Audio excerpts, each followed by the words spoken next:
hapon kapatid. Kami nga tutuwa at nagagalak lalo na ang mga anghel ng ating punong lingkod, ang ating Yahweh El Shaddai. Amen. Ito po ay sadyang pinagpalang araw na ito para sa iyo. Malalaman po namin nawa ang iyong pangalan, ang iyong pinakamagandang pangalan at sino pa nag-akay sa iyo. Amen.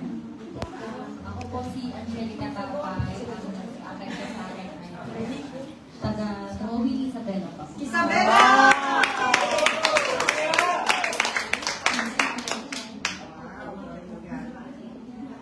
Salamat sa pag-akay, Sis Jackie. Talagang anghel, talagang tuwang-tuwa. Amen.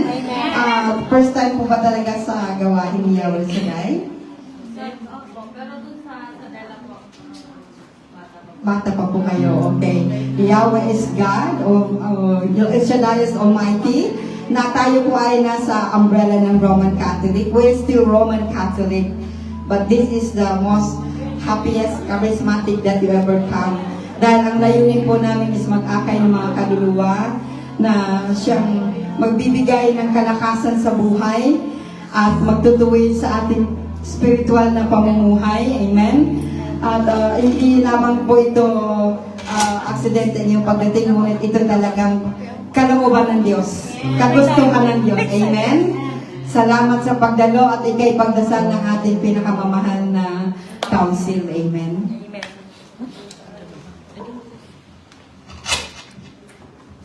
Sige po, ang lahat po ay naiyang tumayo. Ituon po natin ang kamay sa ating kapatid. O hallelujah, we give you praise, we give you honor. Panginoon, maraming salamat sa oras na ito. Una sa lahat, Panginoon, nagpapasalamat kami sa aming kapatid na dinala mo sa lugar na ito. At nagpapasalamat kami, O Diyos, sa kapatid na ginamit mo para siya ay makarating sa lugar na ito. Dalangin namin, O Diyos, na ang unay pinagpapasalamat namin dahil bata pa ang aming kapatid na ito ay nakilala ka ninyo, O Diyos. Dumadalo siya sa iyong gawain, Panginoon.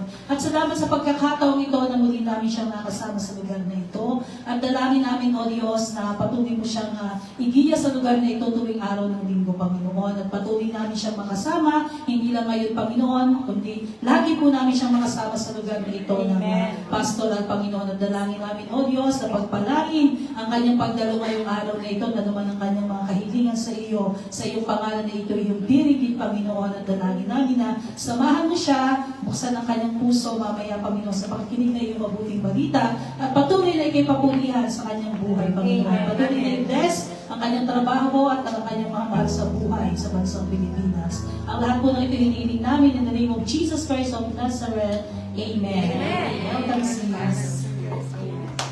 Pahabol po namin, sister, ang iyong panyong natanggap. Ito ay may dasal ng Psalm 91. You can pray at 6 o'clock in the morning, 6 o'clock in the evening, 12 in the afternoon, 12 in the midnight. But anytime you can pray, lalo na po pag ikay may karamdaman.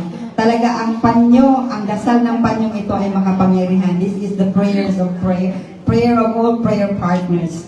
Salamat at ikay makakaupo na, pinagpala. Amen? Salamat. Makakaupo na po ang lahat. Amen? Hallelujah. Sa ngayon po at magtatawag tayo ng pinagpala na buhay na patotoo ng Diyos ay walang iba kundi Sister Beth. Hallelujah. Purihin natin si Yahweh. Amen?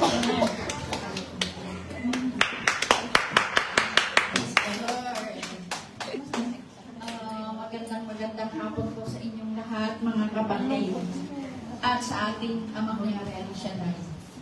Narito na ako muli magkatotoo dahil non-stop siyang mahal sa atin. Amen. Ang ipatotoo ko, number 1. 2016 nag-start po ako sa gawain dito sa Macau. At mag-10 years na po ako. Renew na ang isa ko. Maraming salamat kay Lord. At ako siyang hindi nagpabaya sa aking pamilya. Sa kabila ng aking laging narito para maglingkod sa Kanya. Napakabuti po siya. Kasi dalaga pa ako noon, nandito na po ako sa gawain niya.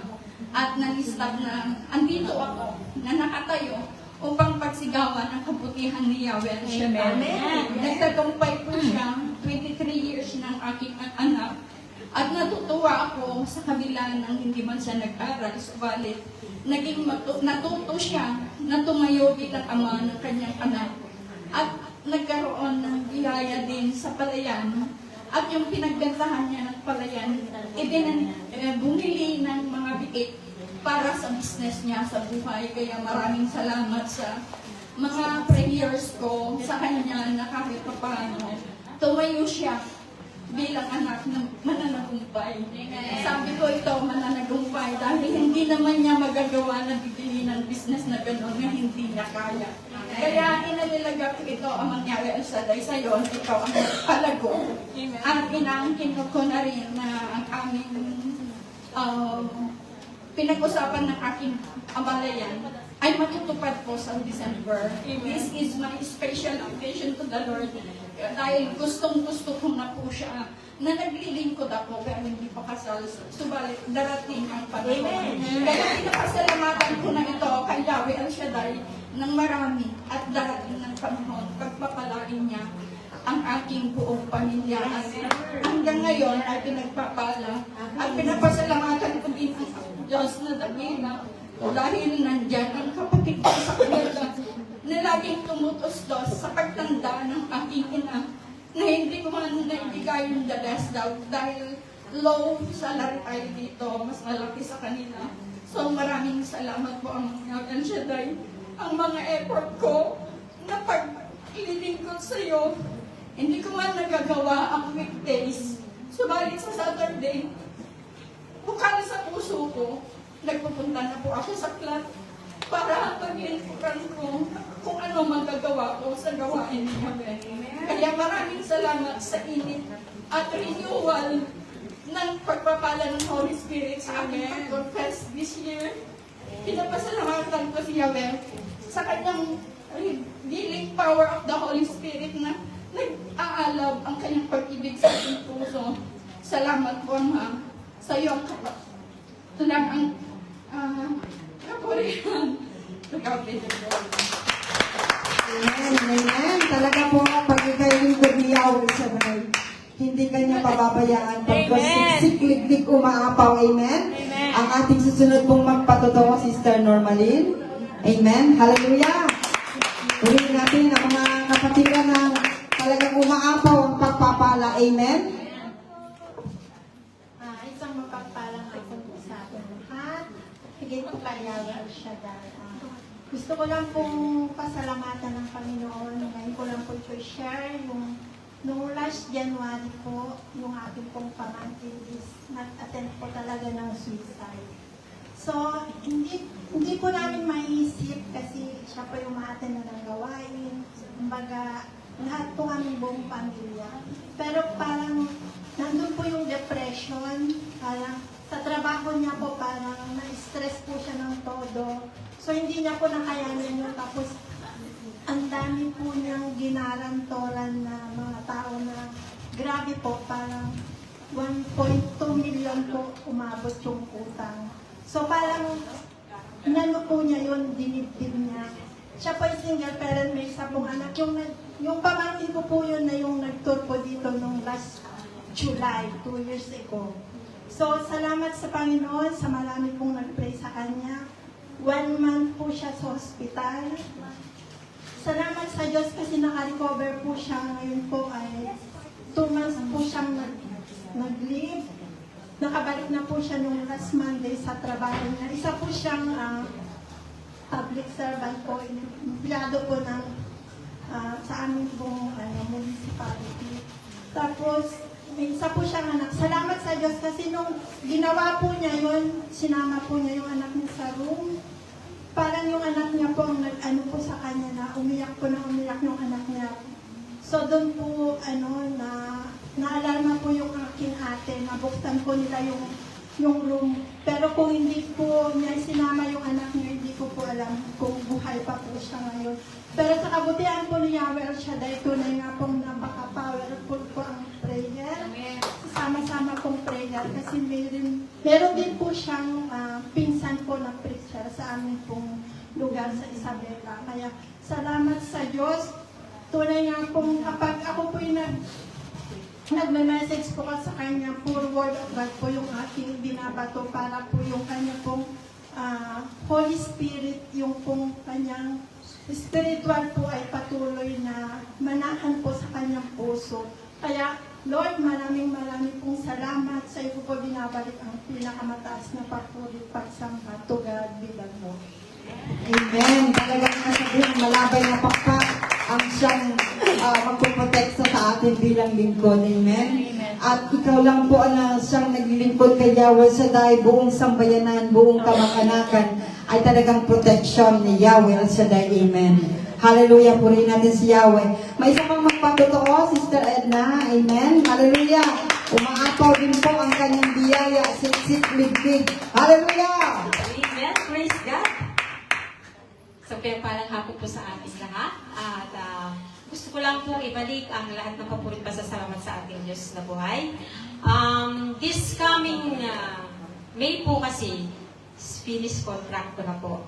Kumbaga, kinausap ko na po yung amo ko na hindi na po ako magre-renew. For good na po ako. Pero, subalit datapwat, iba po talaga yung plano ko sa plano ng ating Panginoon. Nung nag-usap po kami last week ng amo ko, sinabi ko na po na hindi na po ako magre-renew. For the first time po, umiyak po ang amo ko. Kasi, sa akin lang naman po kasi, dahil wala na rin trabaho ang amo kong lalaki, tapos yung alaga ko mag-aaral na sa Canada. So, inisip ko na, hindi na ako kailangan. Pero hindi pala, kailangan pa rin ako ng amo ko. So, ngayon, pinakiusapan po ako ng amo ko na mag-renew.